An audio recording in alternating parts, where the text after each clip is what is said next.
One percenters watching how the NBA continues to make scoring easier. It's about the rules, man. Let's watch together. And the Milwaukee Bucks, that's Alcindor. 1970.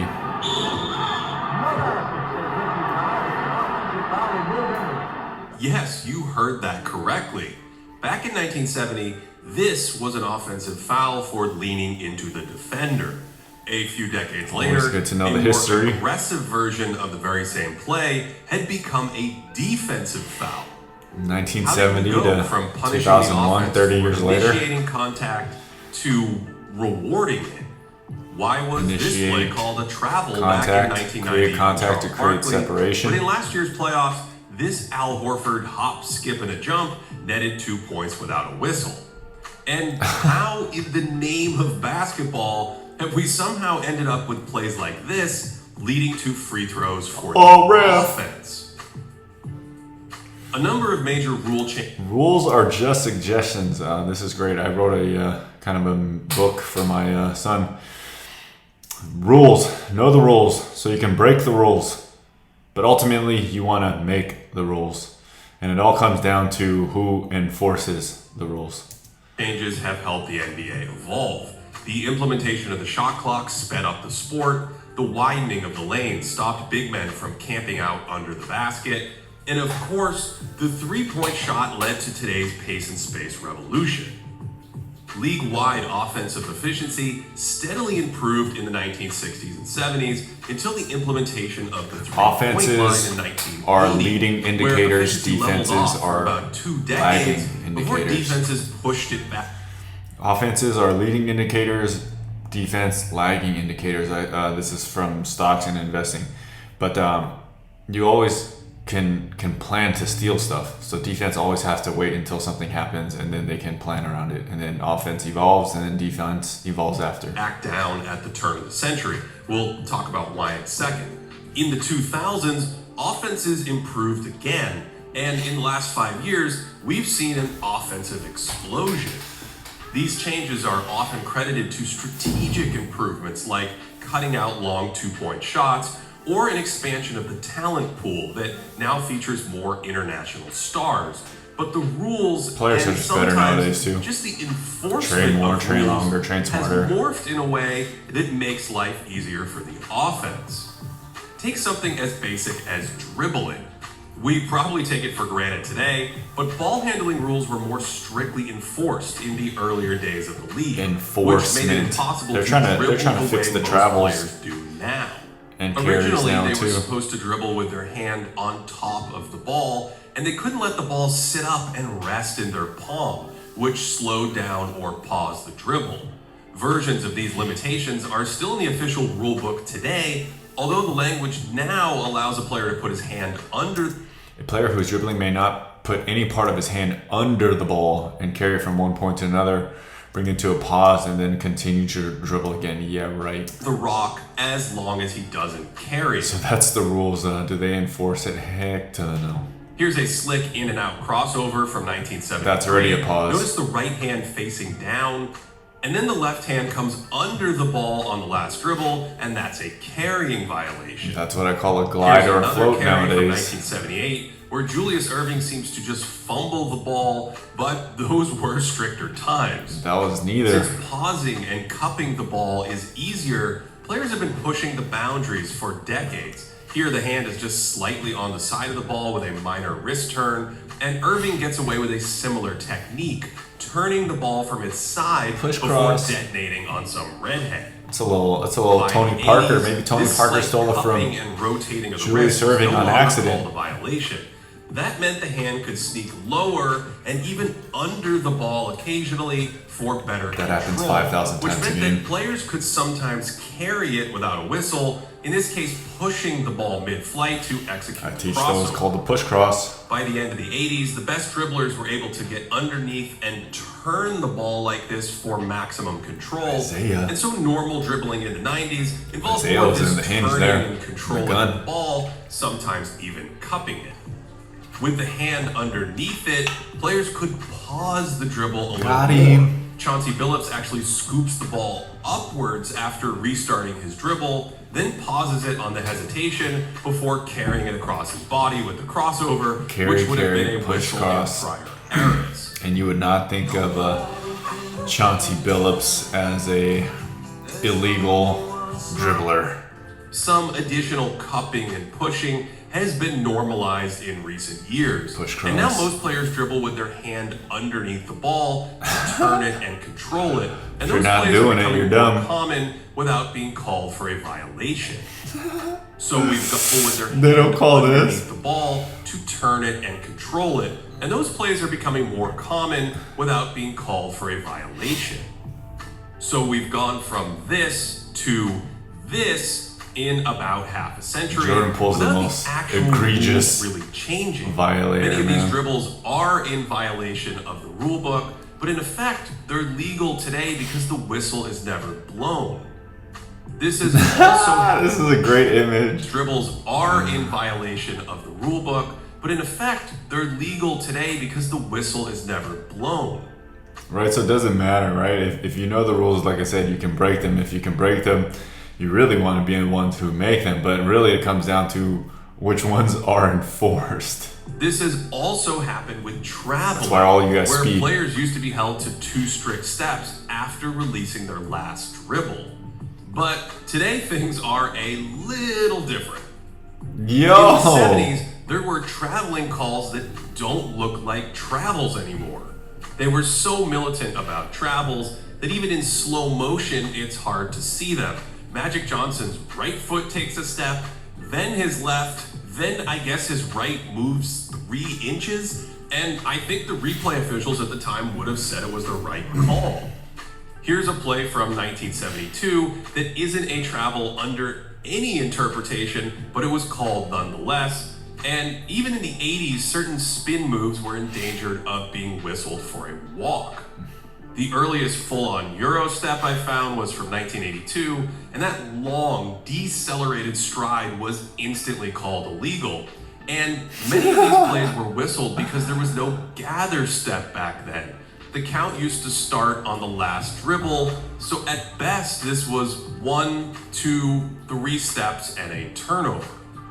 Scottie Pippen got away with the gather step a ton in the 90s, but it still wasn't honored in many situations.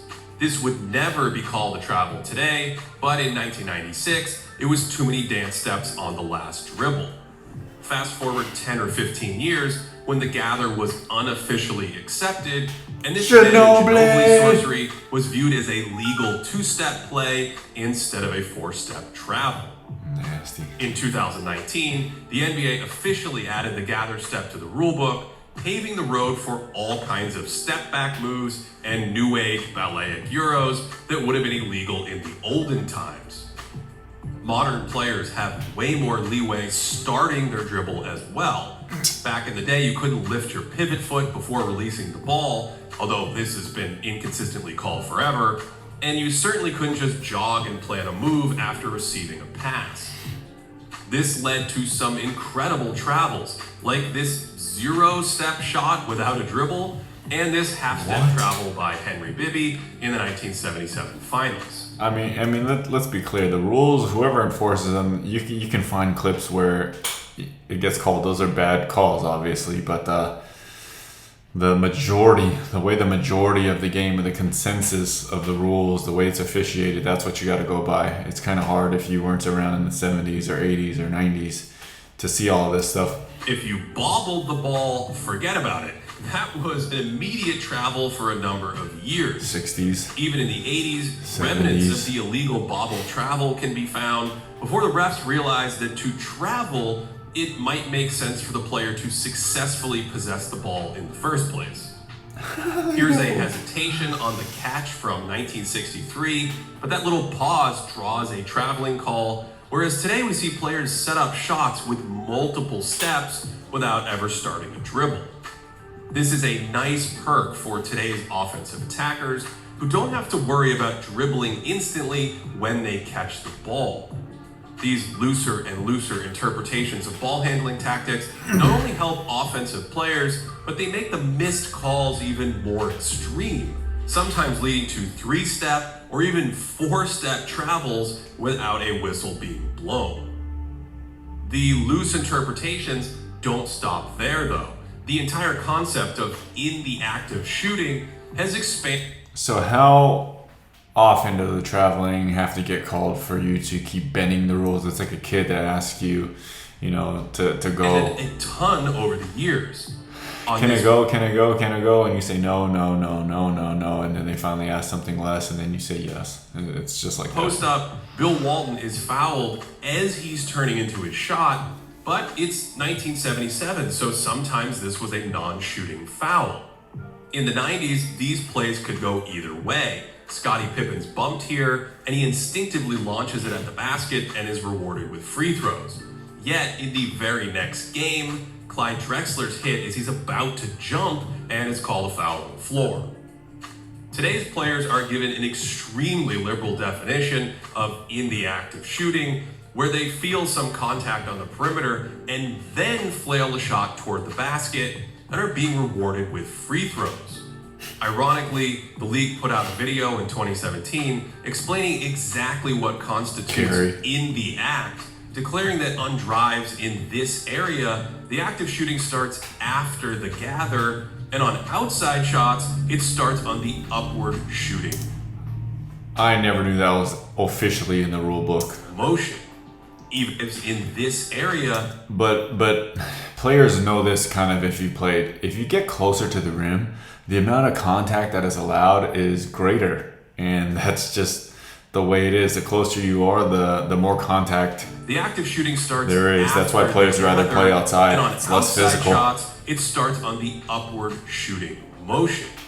Even with that, players are repeatedly fouled on the floor and then receive free throws for gathering and shooting after that contact.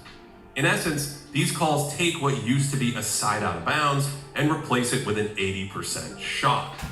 So, without changing many rules, interpreting them differently over the years has been a huge boon for offenses, and we haven't even touched, arguably, the single biggest interpretation change of all. Oh my god, this video is gonna drive me nuts.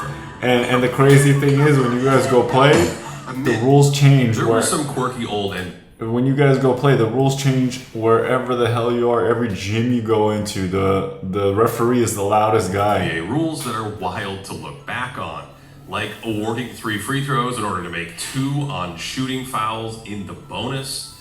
Before 1970, putbacks off missed free throws only counted as a single point, and that point went to the free throw shooter, not the rebounder. And among What? other oddities, pinning the ball against the backboard was actually goaltending for some period of time. I have no idea when this stopped, but it apparently didn't fly back at the beginning of the 70s. Push it in and off the backboard, Green. which is illegal. Perhaps the biggest shift of all is how physical contact has been officiated, and specifically who has been rewarded or punished for initiating contact. The bigger guy, it's always against the bigger guy. This is an offensive foul because the attacker lowers his shoulder into the defender, even if there isn't a ton of contact. In the 60s and 70s, Lower the shoulder. You lower your shoulder to get around a guy. I don't know how many fights or arguments I've been into driving past a guy and getting physical. offensive players... So there's a very fine unwritten rule in basketball. You could only be as physical as is allowed. If you get, a little bit, if everybody's playing at 8, you better go with an 8 physicality. If everybody's playing at 7, you better play at a 7 physicality. But if everyone's playing at a 6 and you go to a 10, your stuff is an offensive foul, or you're a jerk, or you're a bully. It's very strange. players didn't even have to make contact. Just the act of leaning in or jumping into a defender could draw an offensive foul. That meant it was common for offensive fouls to be called when defenders slid in front of the ball without falling over. And now that I think about it, this is why some people think that they can compete with certain people. When guys are playing nice and friendly and they have more gears, if you can only play from a level 6, you can't go up to a 7. Some guys are playing easy at 6s, and then they can go all the way up to like 10, 15, 20. There's just so many levels to this game, and people get it twisted that since they can dominate at a 6 level or a 5 level or 4 level, whatever level, if they move up levels, that stuff doesn't happen. That's why you don't see players translate well to other teams or playoff levels, or college to pro or high school to college, etc. Today, this would be a no call, but in 1971, Walt Hazzard was whistled for dipping his shoulder into the defender who beat him to the spot. It didn't matter if the defender kept moving or even jumped. There was simply little tolerance for the offense jumping into defenders and initiating contact. That's crazy. This might not look like a defensive foul, but that's because there was less physicality in general during that era. Defenders would arm bar and hand check, but the slightest nudge or bump could be called a foul. The 60s has this reputation for being tough and rugged, but there wasn't much contact allowed in space and with the ball. By the 80s, hand fighting and physical contact was more commonly allowed on drives like this. In the 90s, they let plenty go as well. That's a solid push to the shoulder that goes uncalled there. Physicality probably peaked in the early 2000s, where there was a ton of contact away from the ball at times, and some of these contests felt like rugby matches instead of a basketball game. There was plenty of contact allowed on the ball as well. After this ruggedness ground scoring to a halt, the league made a concerted effort to give perimeter players more freedom of movement. But in most areas, the game is still far more physical than it was in the 60s and 70s. This kind of hand fighting probably wouldn't be permitted back then, and there was no foul at the end of this play despite contact. So, because there was less contact in general, especially out in space on drives like this, initiating contact was frequently whistled as a foul on the offense. This started to balance out a little more in the 80s as the game became more physical. A little lean in by Isaiah Thomas was a defensive foul here, but in the very same half, those lean-ins, I don't think they should call fouls. Little bump on a post-up was called on the offense. The physicality of the 80s was famously on display in the classic wars between the Celtics and Lakers, Celtics and Pistons, and really the Celtics and anyone. That's not that physical. By the middle of the decade, leaning in like this could still be called on the offense like it was here. It could be a call like this Isaiah lean-in. Note the defender thought he was the one foul. That's a no call. And those little shoulder drops could even be defensive fouls if the angles weren't so clear cut. By the 2000s, it was common for these plays to be non-calls, and by 2010, we started to see the defense regularly called for fouls when the offense barreled into them. That prompted this prescient quote from Jeff Van Gundy during the 2008 playoffs. When the offense is allowed more contact than the defense, it's wrong. It's like if you're in a legal guarding position, if the offense brings it into you, it's no call or an offensive foul. In recent years, fouls are now regularly called on the defense after the offense initiates that contact. I think that was a charge. This happens a lot on drives, dropping a shoulder into the defender to create contact, and often earn the offense free throws. If he could have got out of the way, that was no foul. Form of veering back into the defender, running alongside the ball handler, although the league made it a point of emphasis to call these offensive fouls in 2022. But there were no shortage of defensive fouls this year for offensive players leaning in while running alongside defenders. Another popular way to create contact is up faking and then jumping into defenders. No call. Again, the league made it a point to revert these back to being called offensive fouls in 2022 because shooters were essentially throwing defenders off balance and then launching themselves into them like they had a bullseye on their chest. Even after those points of emphasis, we still saw a ton of plays where the offense hurled itself into the defense and then earned free throws. And dribblers can still target a moving defender in space and bounce into him and head to the charity stripe. Compared to prior decades, this is still a massive philosophical shift, where the offense is rewarded for dropping the shoulder into the chest of the defender.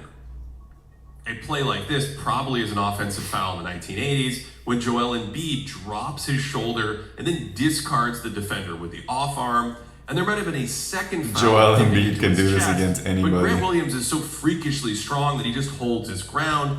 And in today's game, this is called a defensive foul.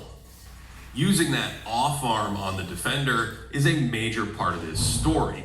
Devin Booker karate chops the defender's arm out of the way here before driving into him for a foul. But this used to be called an offensive foul. Watch the swipe with the left hand here that's called on the ball handle. That's nothing. Officials were incredibly quick to whistle offensive fouls on any advantage with that off arm. Phil Jackson's right That's arm was protecting called for yourself clearing not to space die. on this hook shot, and even just briefly extending an arm That's to nothing. hold off a defender could be called an offensive That could be foul hand in check. the 1970s. In the 80s and even 90s, officials were still on the lookout for off-arm techniques. But at some Whenever point in in practice, the 2000s, as there's more literally no physicality was fouls. allowed, offensive players could do more To with teach their players to off play arm with without contact. having it called. Watch Steve Nash's right arm keep the defender at bay here, and instead of a foul, it's a layup. By 2022, the scales had tipped enough for this play to be called a defensive foul on the defender's face. And no, there was no whistle on that little body bump beforehand. And yes, this call was upheld on replay. Compare That's a that foul to on Milwaukee's Jaylen Brown. other MVP, who was immediately whistled for an offensive foul. When on you're an so almost tall, your identical elbow is play a half above their second head. earlier. It's like not even fair. Today, little shoves and whatnot are frequently let go, whereas in the 90s, it was more common to see an off-arm foul called on the ball handler. That's nothing. Sand. Know the rules, bend the rules, Bit of sand. Expedia know tracks which the price of are your actually rules, and let you know when it's the best. enforcement of those rules, right? So you can go and But see ultimately, you want to be the one sand. who makes the rules. You want to be you don't want to be the judge, man. You really don't want to be the judge. Again, used to ref, offensive players volleyball today are initiating in college. this contact and using College it to and create high school space. volleyball. There's no call on this one. Nobody ever likes Although you. officials are definitely not calling easy. some of these backhanded shoves offensive fouls as well. James Harden, in particular, uses a bent off arm to drive into defenders and create space, and he almost never Aim for that hip on straightens the purpose. arm when extending and pushing away from defenders. That serves as a kind of shield, again, initiating the contact and sometimes pushing off. Here's a great view of the technique. James where he's Harden's delivering fault. a They changed the blow rules. with a bent arm, and this one was Oh, actually ref. Harden. But most of the time, keeping the arm bent and pushing the defender is uncalled. It's literally what I Which teach. brings us to the most Right into their extreme hip. version of initiating contact the sport has ever seen, in the 86-foot jump shot. Some elements Oh in the my 80s God. and 90s are probably never coming back. Long twos don't make much sense anymore. Many teams created space through the illegal defense rules. We'll discuss that in another video. And there was a brutality to the era that has Oh, been yeah. washed out of Oh, today's oh. game. No suspensions were handed out here. Damn, little In the haymaker at 80s, the end. hard and dirty in-game fouls weren't always called flagrant. Oh my this God. One was a common foul, and this Is that magic or worthy? out here. Back in the 80s, hard and dirty in-game fouls weren't always called flagrant. That is this one dirty was as a common hell. foul, and this That looks like famous James incident Worthy. in the 1987 Eastern Finals wasn't even a foul. Just Damn, nothing. 1, 2, Although 3. Robert Parrish was suspended for a game. By the early 90s, the league had cracked down on fighting That's and like the overtly worst. dangerous In the air and fouls. over the head. This one was an ejection, and in the very next game, this was called a flagrant. But there was a ton of physicality from That's why you gotta possession jump off to of two possession, legs when it gets super especially down in physical. the post. This kind of wrestling for position and hand fighting wasn't really part of the game before the three-point line. Watch Kareem move through the lane here. That little bump was called a defensive foul. That's all it took. And there just simply wasn't a ton of jostling or powerful seals in the 60s and 70s off the ball. It was common to see post-ups from players where defenders gave them space instead of leaning on them or driving them off their spots. That's because they didn't In respect the their ability to mid-70s, there might be a score. forearm to the back to keep an offensive player stationary, but they weren't leaning all their weight into each other in a battle for paint position. Shaq changed all we've these seen in rules. later decades. Listen to Shaq the and broadcast Charles as Barkley. marvel at how physical Walt Bellamy is back in Abdul-Jabbar's first game. Bellamy really working it over away from the ball now. He's leaning on it. Hitting him with the elbow around the waist. Look at that elbow. There you see the elbow on his wrist. Look at that. Wilt Chamberlain was actually called for an offensive foul for backing down here, but in the 90s and 2000s, the power back down was a staple for the strongest players in the sport, like Shaquille O'Neal. No one could stop Shaq Methodically ever. backing down The defenders only people was stop so him is the common referees. that in 2000, the league added a 5-second count, making it a violation to back down defenders for longer than that. So if you're wondering how the 90s and 2000s featured a bunch of giant, stiff Charles big men Barkley who rule. couldn't shoot or dribble, it's partly because there was a ton of contact allowed down Rashid. the trenches, and size and strength were really important for winning the battle down there. But something you didn't see in any of these positional battles was flopping. This 1993 post-up was an offensive foul, and the defender doesn't even fall down to draw the whistle. There were a few actors who certainly accentuated contact at that point in time, but John falling down Starks. wasn't really a tactic. WWE. And most players just kept on playing through the physicality, which is slightly different than how things are today.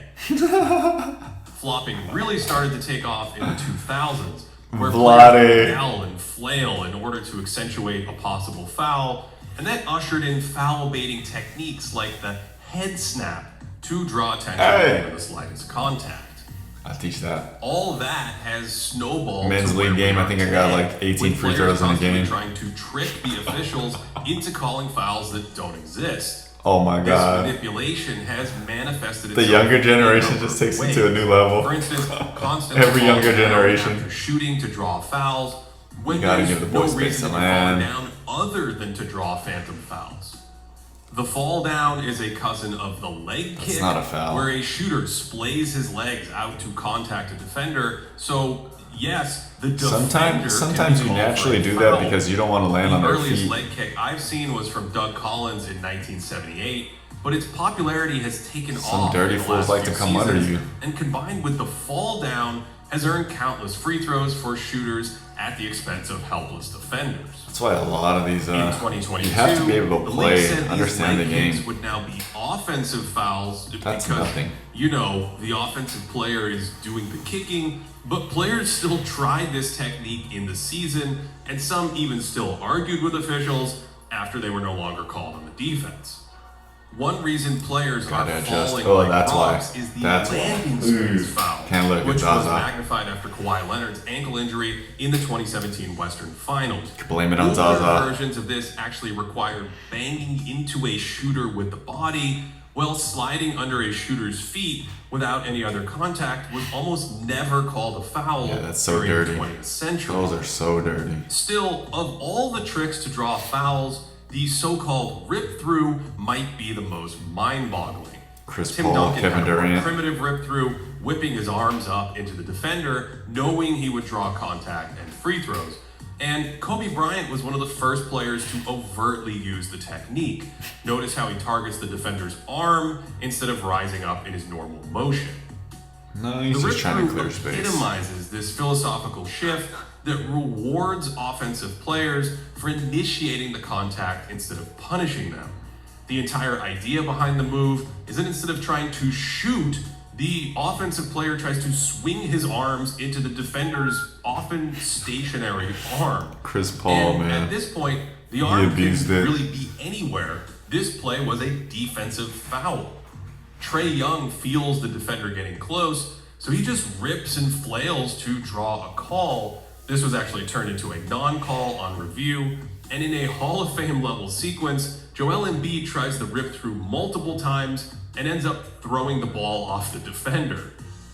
All this ripping through has spawned the off-arm hook, where the offensive player hooks the defender's arm instead of gathering the ball. Is this really evolution of the rules, or is this evolution of offense. Like I said, offense always goes first, defense always goes next, and then takes forever for the freaking cops or the referees to catch up. Natural motion. And again, this was being called a defensive foul until 2022, although this year we still saw some of the most I've done that incredible plenty of fouls times. in league history.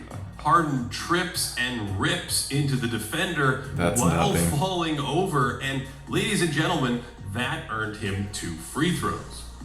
To say we've come a long way from the days where this was called an offensive foul feels like an You can blame it on the extremists. understatement. They Players are now bend the playing rules with and their they hands, do it too literally much. clasped behind their back to take away the target of the rip through. If we look at shooting fouls per 100 2-point shot This is attempts, comical. we see a big jump in But this is 2005 great history. when the league relaxed contact on the perimeter, and then a fairly steady ratio until the 2020 season when shooting fouls spiked in the bubble and have remained It's like cops sitting there waiting to give you speeding tickets. You know, there's quotas, man. There's quotas. incredibly high. Can only give James Harden Meanwhile, 10 free the throws per dribbling and game. traveling changes Trae Young, have helped Chris suppress Paul. turnovers. Yes, strategy and skill development play a role in The greater your superstar level, the more free throws you can get, the more flops you can get. The lower status you are, rookies. Sorry, you low-class citizen, you get no this calls. entire story. But the rules also make it easier to maintain possession now compared to the 80s or the 60s. Turnover percentage. I mean, players are just getting better, period. I mean, I'm old. I'm old enough to know the young generation, they're better, you know, because you just pass down stuff, so they just add and they add and they add. So It was far you're going to turn over the ball less, even though you're doing way crazier, way more athletic, way faster things. It just is. more common then to see teams apply pressure to force shaky ball handlers into turnovers, and one easy way to help dribblers in those spots is by How setting come a that hoop looks so screen. big? Screens originally had to be set well before the defender arrived. That last second hop was a moving screen, and even though this screen was set, the little turn was enough to draw a moving screen call in the 1970s. The game is so fast nowadays. Any little bump, if you call moving screens, you can call on every freaking play. There's pass blocking. There was that one play I remember. Klay Thompson had like a game-winning shot recently, maybe a week or 2 weeks ago, and then they threw it over the top. Steph Curry's literally pass blocking to get Klay open that shot. In the 90s, screeners started to use their arms more and John lean Stockton. into defenders, and that evolved into something akin to blocking Oh, from here we the go. quarterback. Karl Malone pushed I need to be hired by Thinking Basketball. I need a collab piece. and then slides with the defender here, helping John Stockton send the Jazz to the 97 finals. Especially, I mean, I'm one of those coaches. They're not gonna call these things unless some referees have like a power trip. But when a game's tight, all of those little incidental contacts, those things, they go under. They swallow the whistle. In the 80s, it was hard to get away with flipping a screen. That's why it's very hard to draw a foul at the end, and that's why they end up turning into always game-winning jump shots. You never see game-winning layups. on top of the defender like this without giving him space. And you couldn't just slide into a defender's path at the last second without drawing a call. By the 2000s, it was far more common for screeners to kind of move through a defender's path while rolling, and players could have way more movement on their screens Rolling without being quotation fully marks. set. Today, you're supposed to give a defender the chance to change directions, but blocking tactics like this are rarely called on the screener. The big advantages screeners have now is to give a defender the chance to change directions, but This is legal, blocking tactics like right? This is legal, so are rarely called on the screener. The big advantages screeners Really up to have the now referees. is they can often move into play. that's why they set these. Nowadays, all the screens are on the 45s, right? Chest pointed to the half-court line. And if there's one shot that I've talked about before, it's coming off this and hitting that three There's bot- full blast, right? bodies to Turning that corner. Pick them like this instead of waiting for them in their path. They can move at the last second, sometimes repeatedly, to flip or reset a screen that originally won't connect. And they can even get away with turning and driving through players like an NFL lineman. A huge number of screens in any given game now would have been illegal in 1970. And then the referees aren't going to blow the whistle on every single play. So if you start the game like super physical and grabby and everything, they try to set a tone, but you can also set a tone as a team, how you're going to set screens and all these things. Every game is unique. Every ref has their own style, and it has a life of its own. Too, and the same can be said for many other types of plays. A play like this in a prior era could have been called a travel, then an offensive foul for pushing off, then a travel for shuffling the feet, then an offensive foul for jumping into That's the a defender. ridiculous travel. This play could have stopped with an illegal dribble, then maybe an offensive foul for leaning in, possibly a travel, and continuation wouldn't have been awarded by a number of old officials. The big takeaway here, George Hill, man, is he still in the league? at least for me, he is. that the game has evolved and continues to evolve even when changes aren't formally made to the rule book. Some of these changes have made the game for me is that the game has evolved and continues to evolve even when changes aren't formally made. That's to the cleaner rule than book. John Moran's Some carry of these here. changes have made the game far more entertaining. And for my money, some have gone too far to cripple defenders and reward players for manipulating refs. I've said it in another video, but I'm not sure if you heard it. But what do you guys think about rally scoring like volleyball? Every time the ball changes possessions, the defense is awarded 1 point. So it'll make scoring higher. It'll make points less. I don't know what's the word. Meaningful. So you'll have more scorers. Those points, like 30-point scores, won't mean as much. So yes, strategy and training tactics have improved. The I talent think that pool would is be deeper the than next. ever. I think that would be the next evolution of the game. They should award defense more points because then it's just way too hard on defense because offense is getting way too easy and it's getting dumb. But the way the game is officiated also plays a big part in this story, and it's one reason why we're living in the friendliest offensive environment the NBA has ever seen. To support the Well, the NBA wants it to be exciting. They want there to be a lot of scoring, but if it gets too lopsided, just like with anything too inequality, any of that stuff, if it gets too crazy, people are going to rebel, revolt, and ultimately stop watching or stop tuning in and stop paying for it. Great video history, how the NBA continues to make scoring easier. I'm not sure if they make it easier. They just stopped blowing the whistle. Until next video, guys, take 14 minutes, 24 seconds, or 1% of your day to get better. Peace.